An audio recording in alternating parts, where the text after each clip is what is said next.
What is the worst sound to wake up to? Your pet heaving, getting ready to throw up on your freshly cleaned carpet? Or someone waking you up and explaining everything you have to do for the day? Let me know. We've got the bowl. We've got 3 eggs. You know, it's supposed to be about 180 grams of ground beef.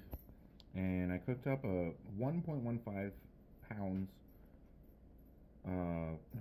185 grams of ground beef. I cooked up 1.15 pounds of ground beef last night, used 220 grams of it, and it looked like it was a little over half, so I kind of just threw the rest in there. It didn't look like 185 grams, so we're probably over that. And then some ketchup to make, what is it, sugar makes the medicine go down? That's what ketchup is. So we got a squat day today, and we're starting off the day with our little buddy walk. Buddy, sit. Little guy. Yeah. Yep. And not my house. We also have 2 bagels here because we're supposed to have 2 bagels with honey. They're called French toast flavored bagels, and they're supposed to have like maple accents and maple chips in them, so I'm pretty excited for that. But I can't exactly eat with a phone in one hand and a buddy in the other, so I'll make this brief. What we got going on today is a squat day. We got a 4x4 at 605, so it's almost like we're done with the down undulation, the almost like a sprint of volume going on. And how you doing, bud? So I'm really excited. We're getting back into the heavier weights. I say heavier, but 605 isn't that heavy. It's like a bench opener. So we got that. And, hey, little guy, stop trying to trip me.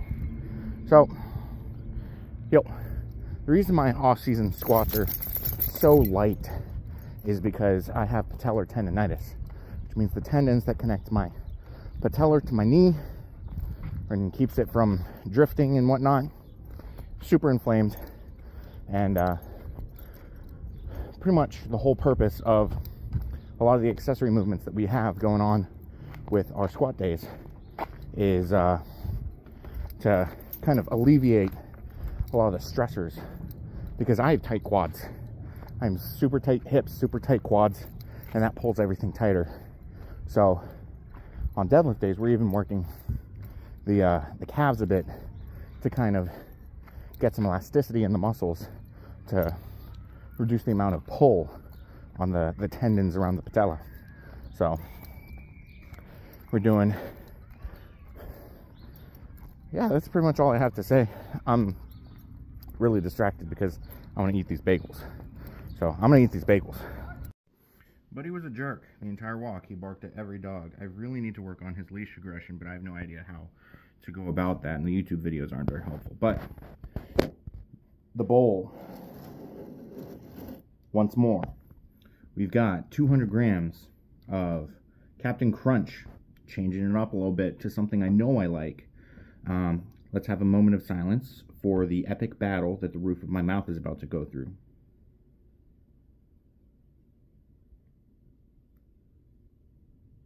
Okay, also we've got 16 ounces of fat-free Fairlife milk. Let's go, boys. You know how companies on June 1st are like, oh, everybody, we're going to be gay. It's the whole month. It's Gay Pride Awareness Month. We're going to focus all of our marketing towards gays. And June also happens to be Men's Mental Health Awareness Month.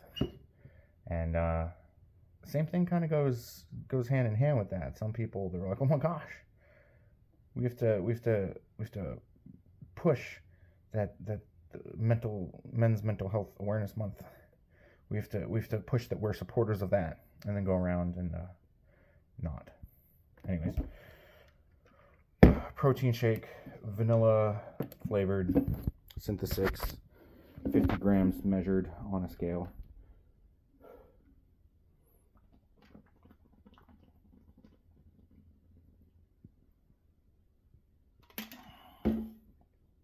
tasty. I still feel like shit.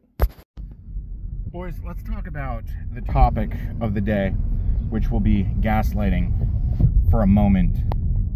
If someone says, I'm depressed, I'm sorry, I'm struggling a bit to get things done, which spurs the following phrases. You're doing this on purpose. You're punishing me for blank. One of those sides is gaslighting. One of those sides is just trying to make it through. Gaslighting's not cool. It's not cool. And it's... So I do a lot of research on psychology and stuff, because in order to be successful on YouTube, you have to... Well, not on YouTube, but in general, when you are socially... I don't want to say socially handicapped. When you don't understand social norms, you have to research a lot of what's going on in order to be able to healthily converse with other people within the community, in order to fit in somewhere where you might be a square block in a circle hole, but it's the closest you got. You don't fit with the triangles, you know? So I've done a lot of research to try and figure out my own mentality, to build a healthy mentality, and I've talked to psychologists and other people going through similar things, and so I'm coming from, it's not a guesstimate, but I don't have credentials per se to say the things that I'm going to say, but it feels like a lot of gaslighting comes from a place of entitlement. I guess I do have credentials because it's pattern recognition, and I do have a degree in math. So a lot of gaslighting comes from entitlement. I deserve this. I belong here. I do this. Without having... If anyone gets in their way, it's not their own fault, and that comes from cognitive bias, which I learned when I was trying to be more competitive when I was playing Overwatch. I got stuck in bottom 500, and I was like, maybe it's my team. That's cognitive bias, where I've never done anything wrong. Everyone around me is doing things wrong. That is cognitive bias, and it stems from the concept of ELO hell, which came from chess, where people are like, man, I'm really good against good chess players, but I suck against bad chess players. So I'm too good to be playing against the bad chess players, but I just can't beat the bad chess players. I can only beat good chess players if I got an opportunity to play good chess players. So it's a slippery slope when you get into that mentality of, I don't do anything wrong. And when you do a lot of personal development and you start to be self-aware of your cognitive biases, and you try to be more emotionally mature and admit when you're wrong, admit when you have faults, but you're playing with a loaded deck where the house is always going to win, whether or not you're counting cards or not, whether or not you're being the adult in the situation, where you got to take care of yourself before you take care of others. That sucks. It's like you're playing Madden on regular mode as the Carolina Panthers, and your opponent is the Kansas City Chiefs with all the cheat codes turned on, where you're being honest, but the other person isn't. And that's a surefire time for a bad situation. Hoo-wee, hot diggity dog. That was a squat day of squat days. It was a good squat day, is what I'm trying to say. So, pre-fatigue work, we did the single leg roller coasters, where you basically do a single leg RDL, make sure you're folding forward, and then you have either a dumbbell or a plate. I'm using a 5-pound plate here, and doing a swing back and forth, trying to tap into that neural connection that you have with your balance to your mindfulness with your feet. And then we're also warming up the lats in order to get them nice and juicy and all prepped to carry a thick load. Ask your mom about those, she's well versed in it. But after that, we did the goblet squat, plate out in front holds, working on connecting the dots from the previous 2 pre-fatigue warm-up exercises and bringing it closer and closer to what actually is. Oh, I am gassy, sorry. What's actually going to be going on once we get under a bar and we have the weight on our backs. So it's like we're getting from abstract to more specificity, more specific with these warm-ups in the progression. And then once we started warming up, well, y'all heard the I guess it was a rant or a mental check going on the way into the gym. So we were not mentally present. We were not very mentally well versed or prepared, or the arousal state was horizontal rather than vertical, if you're catching my drift. We were focused on other things and stressed way out. So warming up, 3 plates felt pretty difficult, and I was like, oh boy, we're working up to over 6 plates. So let's kind of zone in. And my buddy Sophia, she was like, hey, get out of your head, kid. Get out of your head. This is light volume work for you. This is light speed work. You got this. This is only like 72%. You got it. Amongst other things. And I was like, you know what? You're right. You're right.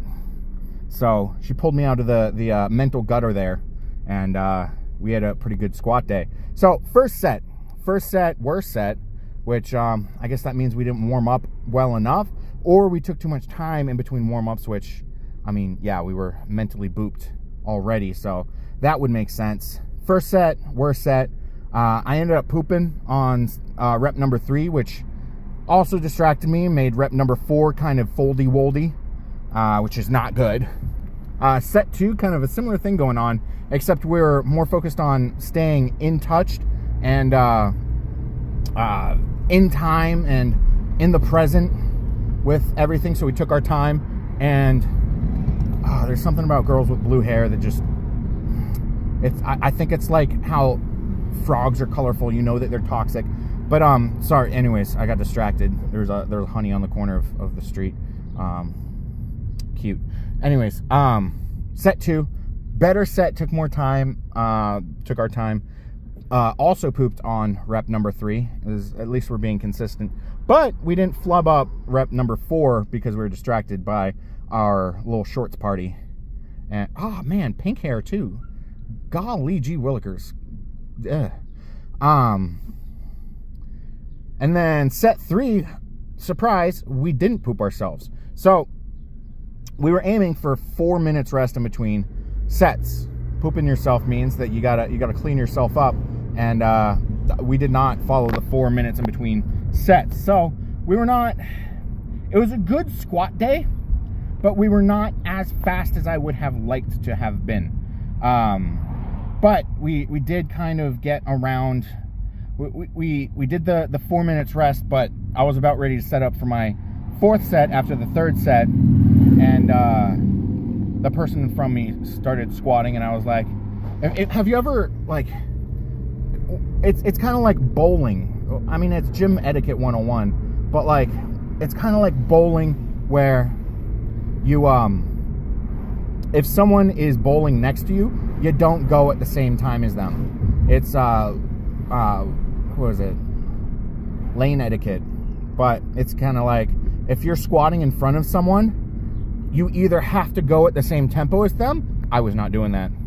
I was going on my own tempo. No. They were doing doubles. I was doing sets of 4, quadruples. There was no way we were in the same tempo. I didn't, because it's like, once you get into the squat and you've got a load on your back, not talking about back shots like your girl, but when you've got a squat bar on your back with a weight on it, it's almost like your peripherals, your body goes in a fight and flight no matter how many times that you've gone into it. So your peripherals get really sensitive. So it's like things popping out and moving in the corner of your eye can drift you in one direction or another. So I like to kind of get out of someone's peripheral when they're lifting to make sure that I'm not messing them up, and kind of like, I don't tell them about it, but I hope that they return the favor by not messing me up, kind of deal. It's like the karmic connection idea going on there. Be nice to others and they'll be nice to you. Unless you get taken advantage of, then you're in a bit of a pickle.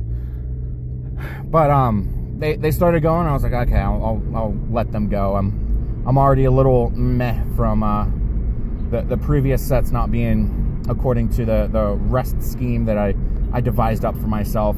And then fourth set, best set. Everything looked more vertical. I was corresponding back and forth with my coach in between sets, and he was like, the first set was. He's trying to help me work on my socialization a little bit, because socializing with people stresses me out. So he's trying to convince me to, or not convince me, he's trying to get me to have someone center me on the bar when I'm squatting, because I suck at centering myself on the bar, and it just gets worse and worse and worse. But the first set, it wasn't really that centered, and then as the sets went on, it went more and more centered, and he was like, okay, everything looked good. Good job. And I didn't tell him about where my mental state was at, because I don't want to stress him out. I mean, it is, but it isn't training related, you know. And we've had a lot of discussions about similar things going on. It's been persistent for months, almost years at this point, 5 years to be exact. And so, yeah. He said it was looking good, and everything did feel tight. Making the educational videos for you guys is really helping me tap into that, the cues that I need to work on. I'm sharing them with you, and it's helping me understand them a little better. It's almost like the old saying, "Those who can't do teach," but teaching allows you to understand things a little bit better. So I'm finding that connection is pretty prevalent. And I'm able, by me teaching you guys these cues, I'm able to tap in and understand them better, and perform them a little bit better. So it's like we're basically feeding two birds with one stone, and we're building the highest tower that we can. And so moving on to the accessories, we had the contralateral split squat. Still working on trying to get more depth in that. It's very uncomfortable for me, because it's one of those specific movements, because I've got the patellar tendonitis that we're kind of zoning in and making sure that we're as tough as we can on that, so that we kind of work out that patellar tendonitis and make sure that we have little healthy knee ligaments going on there. So a little slow, a little grueling, not the funnest. And then we went into the weighted sit-ups. We've got a 5-pound plate there, and I'm really liking using the bench as a sit-up machine. Not every bench is comfortable, because some of the benches have bolts where your feet should go, and those aren't fun. I've done that a couple times, is sit-ups on those types of benches, and not fun at all, not at all. But this bench is nice and fine. So we're gonna definitely have to increase the weight on that, probably to a 10-pound plate next week, because it's getting easier and easier and easier.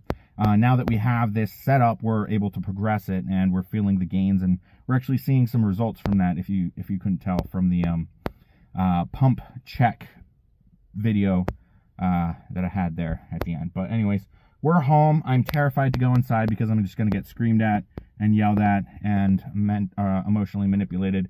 So wish me luck, and may the force be with you. I don't know what I'll be back with you guys with. I could be crying, I could be eating, I could be doing something completely different. I don't know, but I'll see you guys when I get there. Boys, we've got the pot of beef, 6 pounds of beef in there, and we're also working on programming both my clients for the next 6 weeks, since I like to provide them with what they're going to be looking forward to in the future. And as they get to like week 5 or 6, I like to program of each block, I like to do the next program so they can see what they're doing every 6 weeks. Be able to look ahead at least 2, maybe 3 weeks ahead. So working on week 5 and 6 of both my clients, or one of my clients. I did the full 6 weeks of squats, and then so it's almost like Zamboniing what it is, but I'm on week 5 of the rest of the lifts. So basically getting out of hypertrophy and into hyperplasia kind of training, and switching things up. I like to switch things up every 4 weeks. So yep. Hi, bud. No? But he decided he was not going to be the main character. So I guess we'll make Zelda. Hey, Zelda. What's up, little girl? No? Well, anyways, we've got the bowl. I don't know why that's there. I'm existing in other people's areas. We've got the bowl. Eat. We've got about 250 grams of chicken breast. I reheated that in the microwave as to reduce time of cooking. We've got 400 grams of white rice. Cal Rose rice is the rice of choice for me. Some people like jasmine rice. I like medium grain rice. We also got some Himalayan pink salt for some razzle dazzle, and honey mustard to tie it all together, because condiments are important and mustard is the cheat code to making things taste good. And we're watching World Trigger. I got 2 dogs, Zelda and Buddy. They're really frustrated because they can't decide which one of them gets the turn with the brain cell today. So it's my turn. We got 2 bagels, boys, and then later we get an extra large protein shake, because technically we missed a meal today, but we don't want to miss out on calories, or too many calories, because we're bulking. So it really throws me off when I'm drinking the Synthesix protein shake. Most proteins taste like garbage, and you kind of just bite the pillow and you go in raw. But this actually tastes good, so it's like whenever I start to drink it, I'm like, I expected this to hurt more. It's like when you're so used to sucking a lot of big cock, and then suddenly you lick a clit and you're like, huh, it's not that big. I can get used to this. And that's how you convert someone from being gay. Happy June. Just kidding. We all get it. Some people can tolerate some things that others cannot. I couldn't tolerate me. Oh, look at how gross my glasses are. Huh. It would suck if I needed them to see.